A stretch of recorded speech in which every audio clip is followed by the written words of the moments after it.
Qala al-mu'allif rahimahullah nafa'na bihi wa bi'al fid darin amin ya rabbal alamin.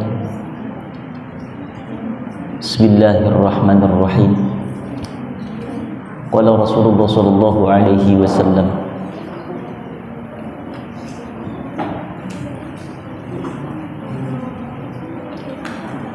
inna syaitana, inna sesungguhnya asyaitana, syaitan,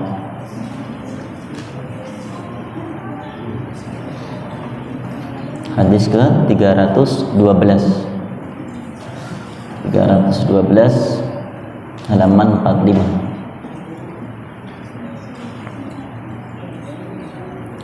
Inna sesungguhnya asyaitana, syaitan, qala berkata. Siapa yang berkata ini?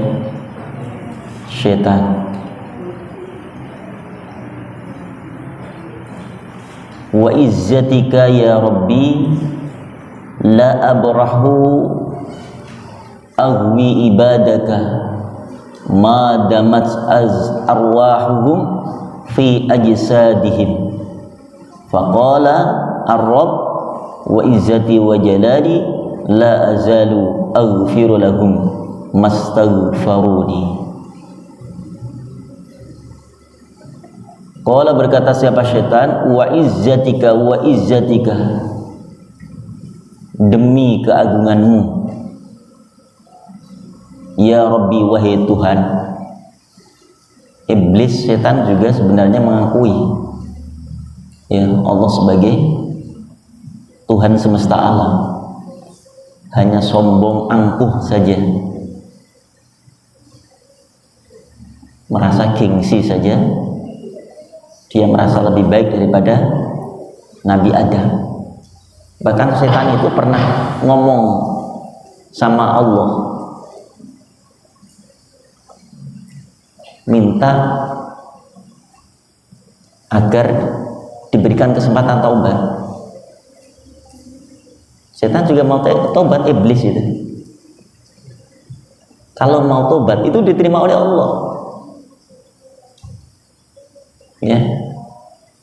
Jangankan manusia yang tobat, iblis saja kalau mau tobat diterima tobatnya oleh Allah. Aku terima tobatmu hai iblis, kata Allah, tapi dengan syarat, katanya, ziarahlah ke makam Nabi Adam alaihissalam. Apa kata iblis? Ogah ya Allah, katanya.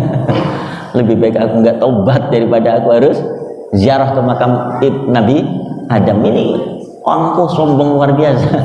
Syaratnya cuma suruh ziarah saja. Ya. Allahu Akbar. Bahkan dalam surah Al-Hasyr, ketika iblis itu mengatakan apa? Puas dengan mampu dan bisa menggelincirkan manusia, dia mengatakan apa? Qala inni bari'um minka inni akhafullah rabbal alamin. Sebenarnya aku juga takut sama Allah, gitu kan. Setelah menggelincirkan, menggoda, iblis ngomong begitu. Gimana ayatnya Al-Farud? Sebelum fakana akibatahuma annahuma fin nari khalidaini fiha wa dzalika jazaa'udz zalimin. Apa sebelumnya alatnya?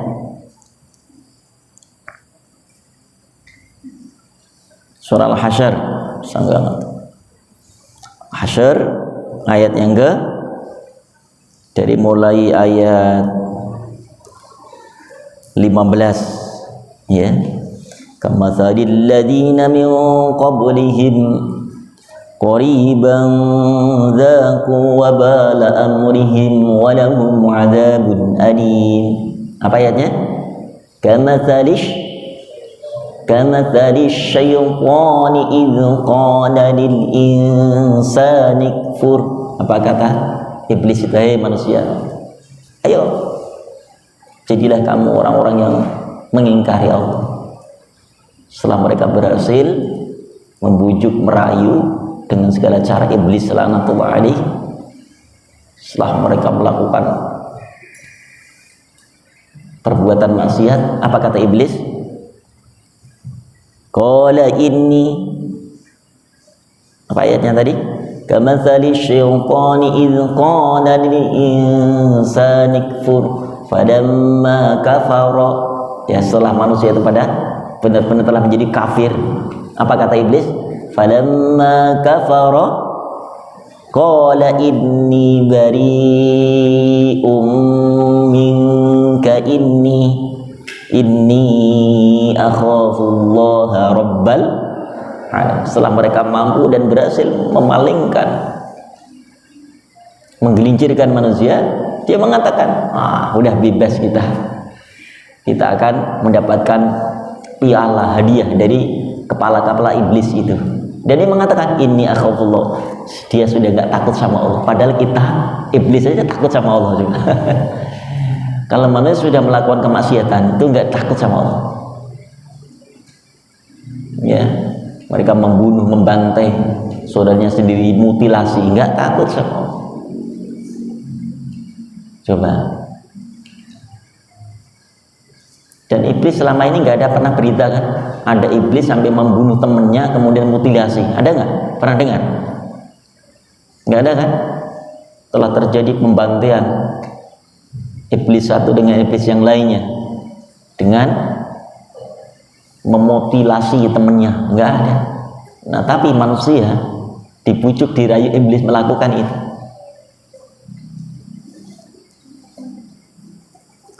Kemudian dalam ayat yang lain, surat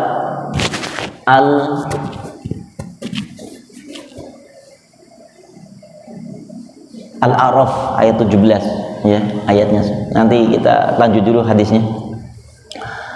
Wa izzatika, demi keagunganmu ya Rabbi, wahai Tuhanku, la abrahu, la tidak akan,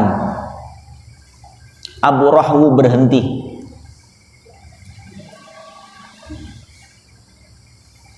agwi menggelincirkan, ibadaka hamba-hambamu,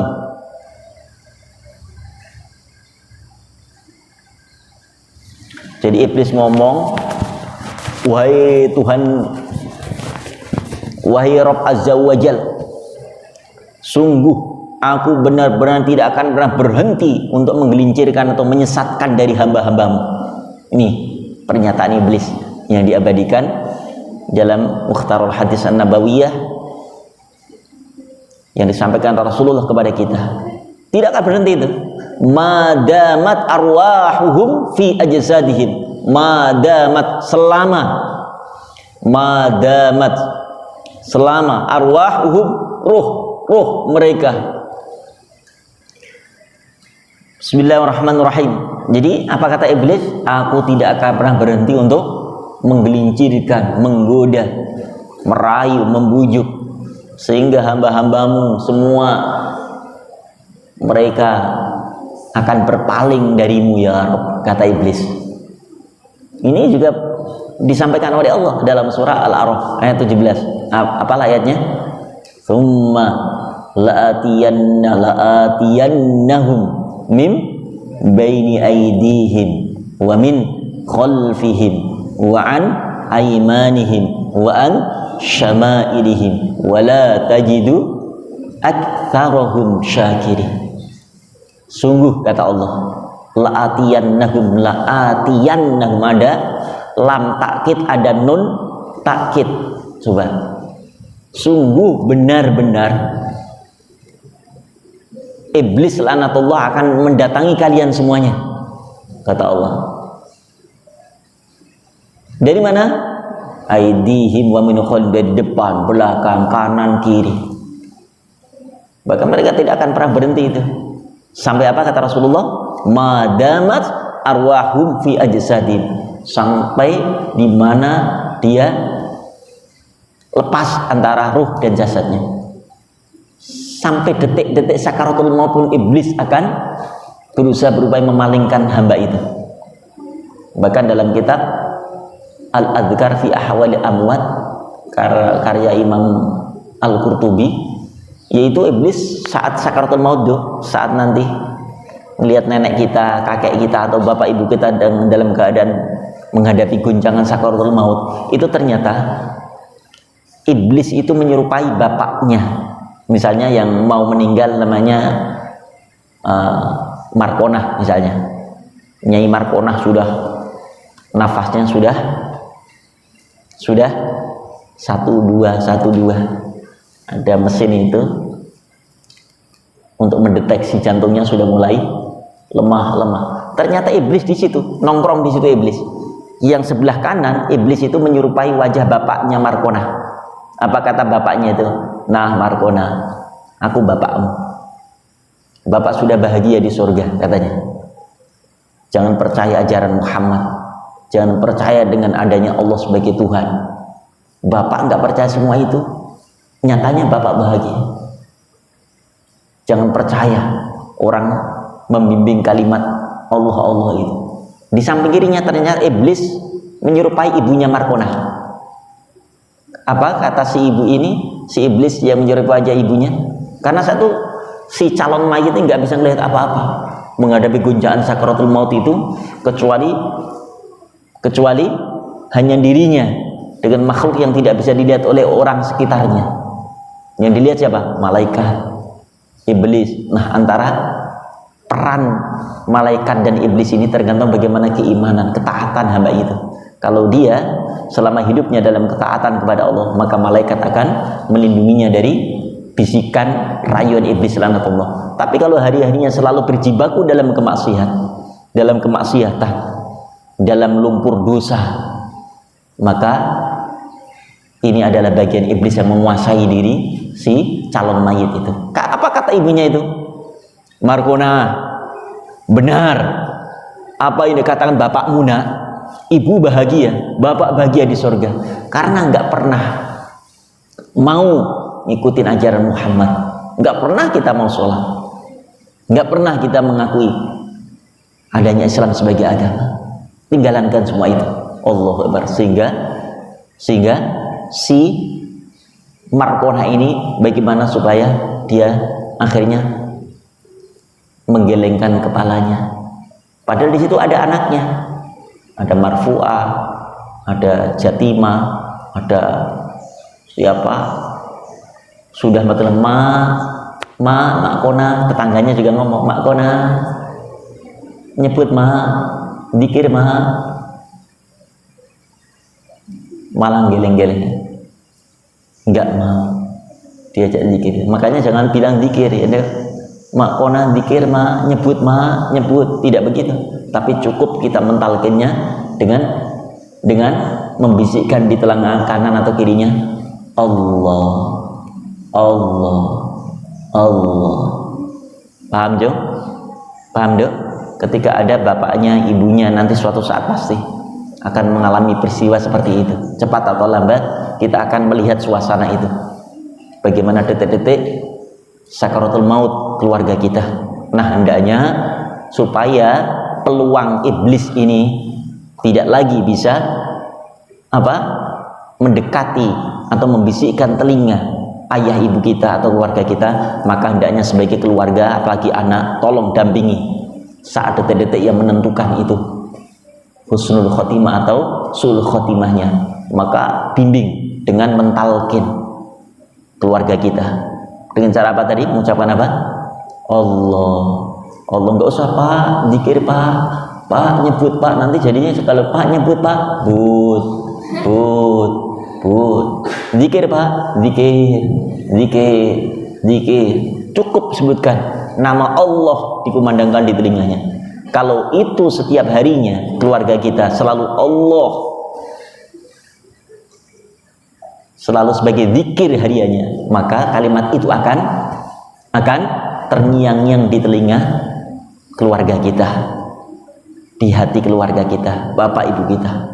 Tapi kalau Allah nggak pernah disebut di mulutnya, bagaimana mungkin saat sehat saja sulit mengucapkan itu, bagaimana saat menghadapi guncangan sakaratul maut yang lebih sakit, rasa sakitnya itu daripada kambing yang dikuliti, lebih sakit lagi itu bagi mereka yang tidak pernah ada ucapan kalimat Allah di dalam lisannya. Nah, inilah pentingnya kita membiasakan suatu kebaikan, karena kebaikan itu akan hadir saat kita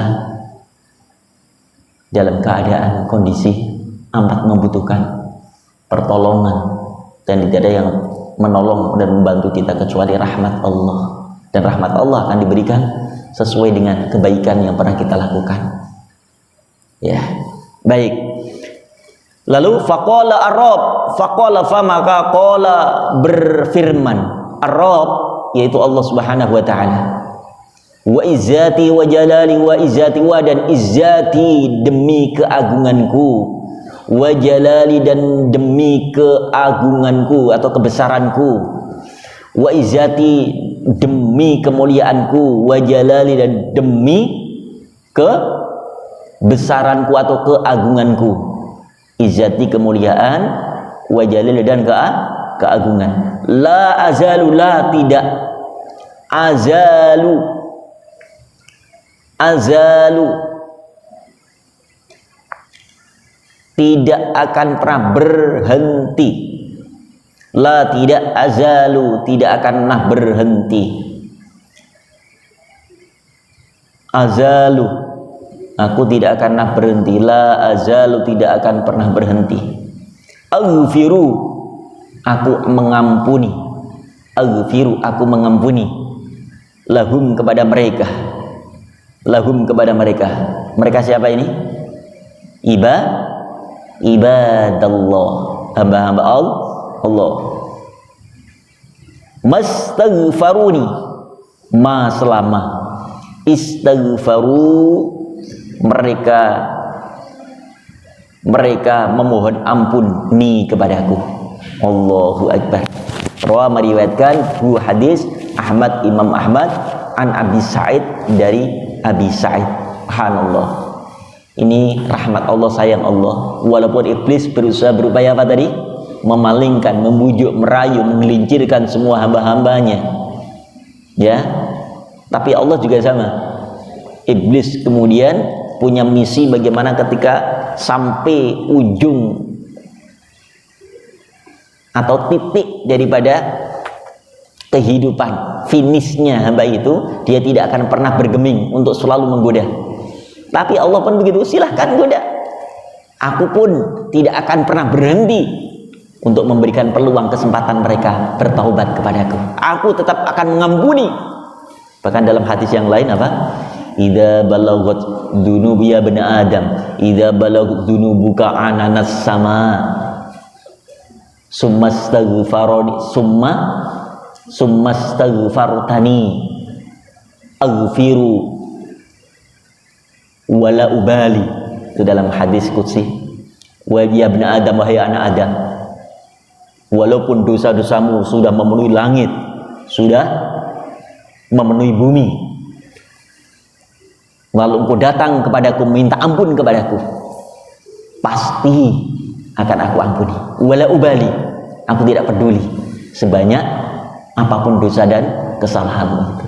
Allahu Akbar. Nah, ini yang membuat iblis akan terbirit-birit, akan menangis, akan menjerit. Ya, ketika ada orang yang melakukan kemaksiatan lalu bertaubat, wah, iblis itu nangis luar biasa. Karena apa? Begitu tobat, maka dosa itu akan terhapus. Makanya at-taib kaman la dzamballah. Orang yang bertaubat itu seperti orang yang tidak punya dosa, bersih, suci. Nah, ini dok. Tapi apakah ketika bertobat harus menunggu nanti tua? Ini kadang-kadang nanti aja lah tobatnya, Ustaz. Takutnya tobat sekarang, besok ngulang lagi. Kita nggak pasti siapa yang bisa menjamin kita umur kita sampai tua.